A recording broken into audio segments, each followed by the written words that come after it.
तो friends, welcome to success Netra. और आज जो है इकोनॉमिक्स का हम देखने वाले हैं लेक्चर नंबर 28। इसमें हम बात करेंगे कॉन्ट्रैक्ट फार्मिंग के बारे में।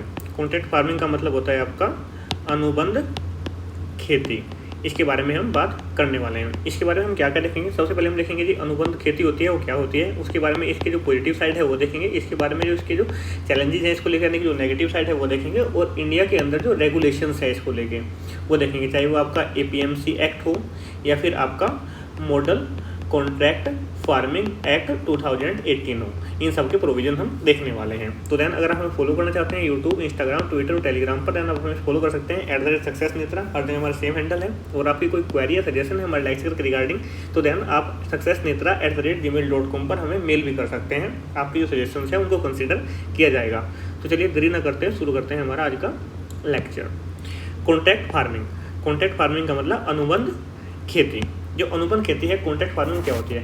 ए system in which bulk purchase including agro processing units, exporting and trading units enter into a contract with farmers to purchase a specific quantity of commodity at pre agreed price.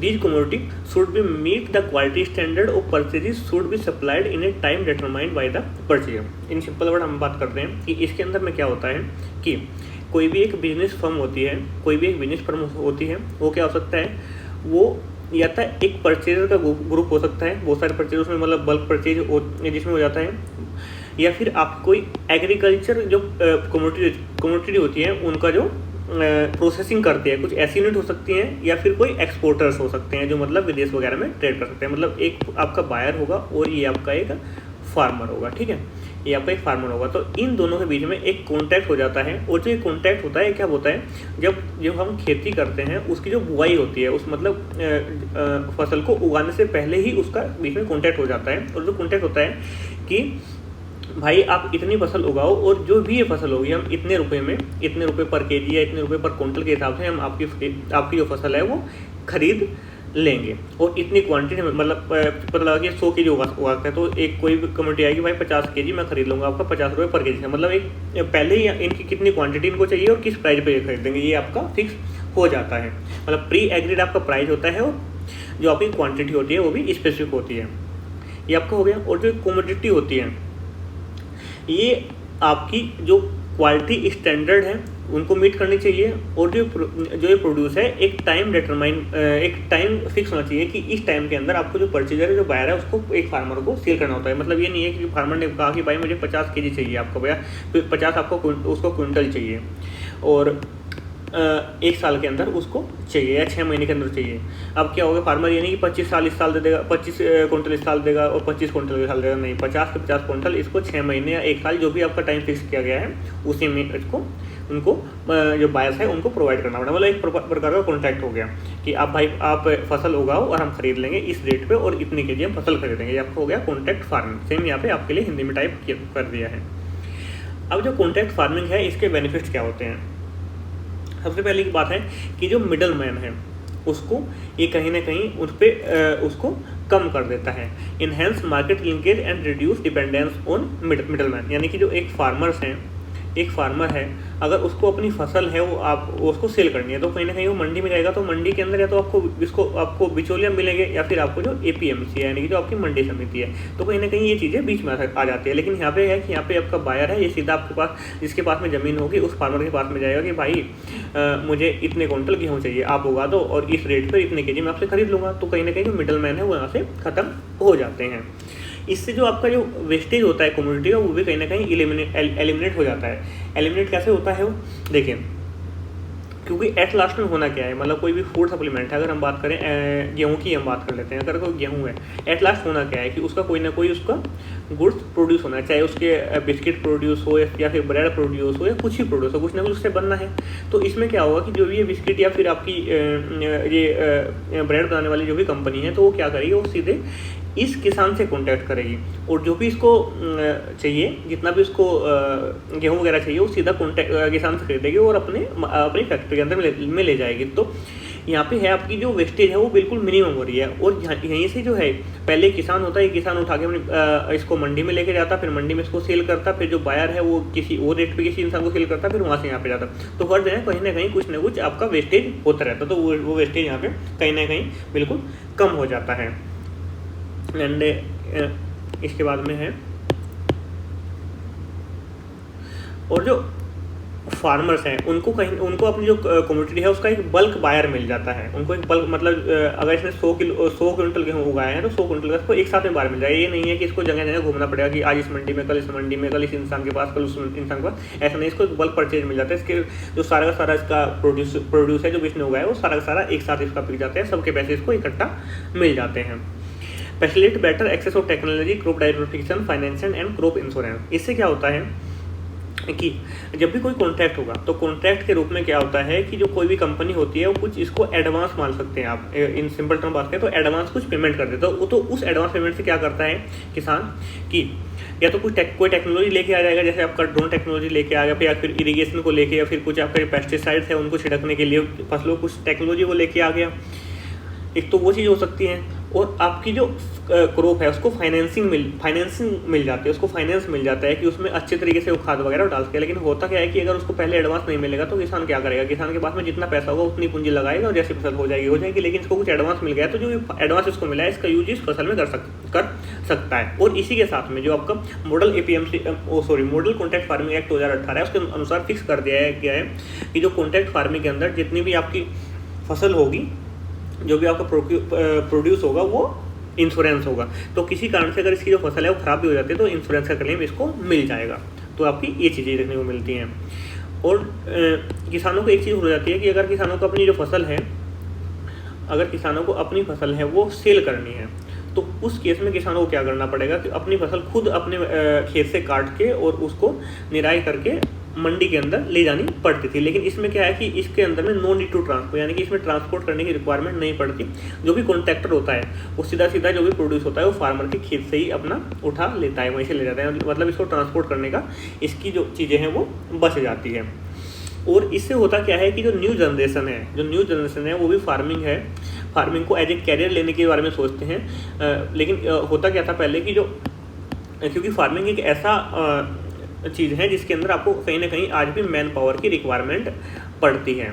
तो उसमें क्या, अगर कोई इंसान घर में अकेला है तो सोचता था कि मैं अकेला खेती कैसे कर पाऊंगा, तो कहीं ना कहीं वो माइग्रेट कर जाता सिटी की तरफ और कोई जॉब की तरफ में चला जाता। लेकिन अब क्या है कि अब उसको क्या है, कॉन्ट्रैक्ट फार्मिंग आने से एक तो उसको फिक्स मिल गया कि यहाँ फिक्स है सेमेस्टर की इतना पैसा तो मुझे मिल ही जाएगा। और दूसरी बात है क्या है कि इसको जो निराई गुड़ाई करके ट्रांसपोर्ट करने का वो सब चीज़ें बच जाती है, क्योंकि जो भी कंपनी आएगी वो कंपनी सीधे इसके खेत से आपका जो है उत्पाद उसको उठा लेगी। तो जो नई जनरेशन है उसको भी इंक्रीज करता है वो फार्मिंग को लेकर, और जो फार्मर की इनकम है उसको भी इंक्रीज करने में हेल्प करता है।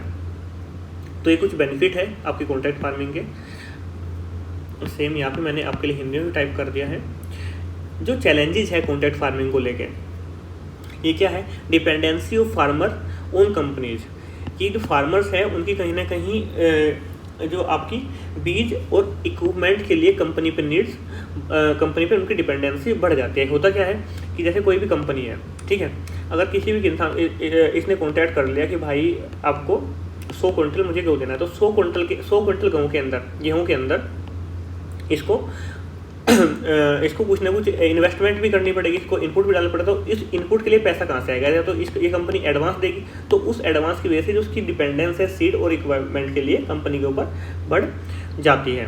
सेकंड क्या है, contract firm can exploit monopoly for the advantage of. हाँ, इसमें क्या होता है कि जो कॉन्ट्रैक्टिंग ये कोई कॉन्ट्रैक्टिंग फर्म है और ये आपका फार्मर है, तो मोस्टली क्या होता है कि एक एरिया के अंदर एक या दो ही कॉन्ट्रैक्ट फर्म होती है, तो उससे उनकी मोनोपोली बन जाती है। तो वो क्या करती हैं कि एक प्राइस फिक्स कर देती है कि भाई इतने रुपए में हम इतने रुपए पर केजी पे हम कॉन्ट्रैक्ट कर सकते हैं। तो उससे क्या होता है कि उनके फार्मर्स हैं, क्योंकि मोनोपोली है इनकी, तो मोनोपोली अगर किसी फील्ड में होगी तो अपनी मर्जी करेंगे। तो उस वजह से क्या होता है कि जो फार्मर्स है उनको उनकी कमोडिटी का एक लोअर प्राइस मिल पाता है, मतलब जितना अच्छा प्राइस वो एक्सपेक्ट कर रहे थे उतना अच्छा नहीं मिल पाता है। तो इससे जो एक्सप्लोइटेशन फार्मर का यहाँ पे थोड़ा सा बढ़ जाता है। और कई बार क्या होता है conflict between farmer and contractors. जो कॉन्ट्रैक्टर होते हैं, जो फार्मर्स होते हैं, यानी कि जो किसान है, जो फार्मर्स हैं, ये आपका इनके बीच में कॉन्ट्रैक्ट हो गया है, लेकिन इसमें कई बार कंफ्लिक्ट भी देखने को मिलता है। कंफ्लिक्ट क्यों देखने को मिलते हैं कि इसने बताया कि भाई मुझको 100 kg चाहिए और इसकी जो गुणवत्ता है वो ए प्रकार, बी प्रकार या सी प्रकार, इतनी मुझे ऐसी क्वालिटी इसको चाहिए। लेकिन बाद में क्या होता है कि जो फर्म है ये कुछ ना कुछ बहाना बना देती है कि भाई इतना आपने या तो आपने इतनी क्वांटिटी थी, उतनी क्वांटिटी आप उगा नहीं पाए, या जैसे हमने क्वालिटी आपको बोला था उस क्वालिटी पे आप उनको प्रोवाइड नहीं कर सकते हैं। तो कुछ ऐसे इशू भी आपको पोस्ट हार्वेस्टिंग इशू भी इसको देखने को मिलते हैं। तो जो ये पोस्ट हार्वेस्टिंग में होता है, अगर जो आपकी फार्म्स है वो नहीं लेती है उसको कि कोई भी क्वालिटी या फिर क्वांटिटी का रीज़न देके, तो देन ये किसानों का लॉस यहाँ पे इसको देखने को मिलता है। तो ये कुछ आपके कन्फ्लिक्ट हो जाते हैं। देन हम बात करें, क्योंकि जो ये कॉन्ट्रैक्ट फार्मिंग के एग्रीमेंट्स है ये क्रिटिसाइज भी किए जाते हैं, इनकी कहीं ना कहीं क्रिटिसिज्म इनका होता है। उसका रीज़न क्या है कि ऐसा तर्क दिया जाता है कि हमेशा जो फार्म्स हैं उनके फेवर में होते हैं, या फिर जो लार्ज फार्मर्स हैं उनके फेवर में होते हैं, और इसके कारण से जो पुअर फार्मर्स है, जो गरीब फार्मर है, उनका शोषण हो रहा है। इसका एक एग्जाम्पल समझ लेते हैं। मान के लिए कि एक किसान है, ठीक है, उसके पास में 100 kg है, मतलब 100 बीघा इसके बाद में ज़मीन है, यानी कि 100 एकड़ के बाद में ज़मीन है, और एक छोटा किसान है उसके पास में 10 एकड़ ज़मीन है, ठीक है।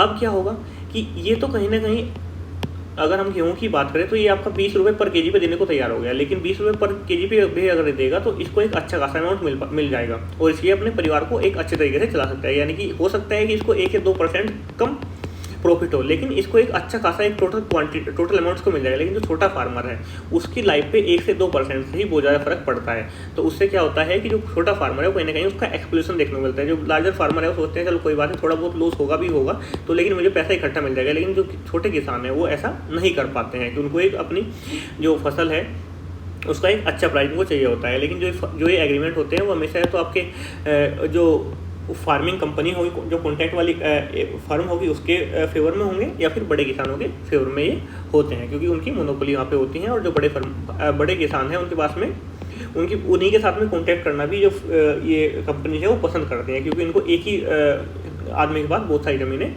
मिल जाती हैं। इनको छोटे छोटे किसानों के पास एक दो किसानों के पास घूमना नहीं पड़ता है। कई बार क्या होता है कि जो फार्मर जो इन्होंने प्रोड्यूस किया है किसान ने, वो फैक्ट्री में जाने में डिले हो जाता है, तो उस कारण से इनकी जो पेमेंट है उसमें भी इनको डिले देखने को मिलता है। एंड कई बार क्या होता है जो पेस्टिसाइड है, यानी कि जो आपके कुछ कोई मान लीजिए कोई रोग लग जाता है फसल के कारण, कोई पेस्ट अटैक हो जाता है, उसके कारण क्या होता है कि उनको तो उस क्वालिटी का प्रोडक्शन करना है, तो इसके लिए जो फार्मर्स हैं उनके इनपुट बढ़ जाते हैं, उसको अधिक फर्टिलाइजर डालना पड़ेगा या फिर अधिक पेस्टिसाइड डालना पड़ेगा, तो उससे जो प्रोडक्शन कॉस्ट बढ़ जाते हैं। लेकिन प्रोडक्शन कॉस्ट तो बढ़ गई, इसका किसान का पैसा ज़्यादा लग गया, लेकिन जो आपकी फर्म है उसने बोल दिया कि भाई मैं तो इतने रुपए पर केजी पे मेरा कॉन्ट्रैक्ट फिक्स हुआ है, तो फिक्स हुआ है, तो वो इन चीज़ों को नहीं देखेगी, वो जो रेट फिक्स हो गया है उसी पे लेते हैं। तो यानी कि जो इन पे प्रोडक्शन कॉस्ट भी कई बार इनकी बढ़ जाती है। और एक चीज़ देखने को मिलती है कि कई बार क्या होता है कि जो कॉन्ट्रैक्ट फर्म और फार्मर के बीच में उसका ब्रीच कर दिया जाता है, जो कॉन्ट्रैक्ट है उसकी अवहेलना भी कर दी जाती है। वो आपकी पार्टी के द्वारा भी हो सकती है, मतलब किसी पार्टी के द्वारा हो सकती है, चाहे वो फार्मर हो चाहे वो फर्म हो, कोई भी इसको कर सकता है, क्योंकि कोई प्रॉपर इन्फोर्समेंट उसका हो सके, ऐसा कोई प्रोविजन यहाँ पे नहीं है। उस प्रोविजन का हमको देखने को मिलता है कि जो कॉन्ट्रैक्ट है उनका इन्फोर्समेंट अच्छे तरीके से हो रहा है नहीं हो रहा है, ऐसा भी इनको देखने को मिलता है। और कुछ आपके कॉन्ट्रैक्ट देखने को मिलता है, मतलब लिखित कॉन्ट्रैक्ट ना होकर कुछ वर्बल कॉन्ट्रैक्ट हो जाते हैं, इनफॉर्मल हो सकते हैं कि भाई दो लोगों के बीच में कॉन्ट्रैक्ट हो गया, तो उनका कोई भी लीगल बाइंडिंग उन पे नहीं होती है। तो हो सकता है कि बाद में या तो फर्म मुकर जाए या फिर आपके जो किसान है वो मुकर जाए अपने कॉन्ट्रैक्ट से। तो ये कुछ चैलेंजेस है देखने को मिलते हैं। सेम यहाँ पे हिंदी में मैंने आपके लिए टाइप कर दिया है। अब बात करते हैं कि इंडिया के अंदर जो रेगुलेशंस हैं, एक तो इंडिया के अंदर रेगुलेशन की बात आते हैं तो आता है मॉडल APMC एक्ट, यानी कि आपका agriculture agriculture produce market committee act 2003। एक तो ये आपका जाता है, ये क्या प्रोवाइड करता है, जो कॉन्ट्रैक्ट फार्मिंग है उसको एक कंपल्सरी लाइसेंसिंग का इसमें जो है प्रोविजन दिया गया है। और आपका एक डिस्प्यूट सेटलमेंट सिस्टम का भी इसमें प्रोविजन दिया गया है। इसके बारे में मैंने आपका जो मॉडल APMC एक्ट है 2003, इसके बारे में मैंने लास्ट वीडियो यानी कि आपका लेक्चर नंबर 27 है उसमें अच्छे से डिस्कस किया है, तो आप उसको जाके देख सकते हैं। और इसी के साथ में आपका मॉडल कॉन्ट्रैक्ट फार्मिंग एक्ट 2018 भी आया है। इसमें भी कुछ जो आपका रेगुलेटरी और पॉलिसी फ्रेमवर्क है वो कॉन्ट्रैक्ट फार्मिंग को लेकर दिए गए हैं। इसके बारे में हम नेक्स्ट स्लाइड में देखते हैं, सेम हिंदी में आपके लिए हो गया। अब हम बात करते हैं मॉडल कॉन्ट्रैक्ट फार्मिंग एक्ट 2018 के बारे में। ये एग्जाम में से क्वेश्चन भी आ जाते हैं, तो देन एक बार इसको देख लीजिएगा। मॉडल कॉन्ट्रैक्ट फार्मिंग एक्ट 2018 है जो इसमें क्या है कि जो दो साइड होती है किसी कॉन्ट्रैक्ट की, एक आपकी साइड ए, एक आपकी साइड बी। तो इसमें कौन होता है, एक इसमें होता है आपका तो फार्मर हो गया, इसमें आपका दूसरा हो गया आपका फार्मर। तो इसमें जो फार्मर्स है उसको वीकर साइड कंसिडर किया जाता है, और जो चीज़ वीकर होगी तो कोई भी एक्ट हो हमेशा वीकर के जो आपके राइट्स होते हैं उनको वो प्रोटेक्ट करने के लिए मतलब डेडिकेटेड होता है। तो इसलिए जो फार्मर है वो वीकर साइड है, उसको कंसिडर किया जाता है। इसलिए जो मॉडल कॉन्ट्रैक्ट फार्मिंग एक्ट है ये हमेशा जो फार्मर्स के राइट हैं उनको प्रोटेक्ट करने की पे इंफ्लुएंस करता है, उनको प्रोटेक्ट करने पे ये बल देता है। इसके अंदर प्रोविजन किया गया है तो आपका एक ऑफिसर होगा या फिर एक रजिस्ट्रेशन या फिर एग्रीमेंट कमेटी होगी, वो आपकी डिस्ट्रिक्ट लेवल या तालुका लेवल या ब्लॉक लेवल पे होगी, और वो क्या करेगी, जो भी कॉन्ट्रैक्ट हुआ है उसका रजिस्ट्रेशन करेगी और उस जो भी वो एग्रीमेंट हुआ है उसकी रिकॉर्डिंग करेगी।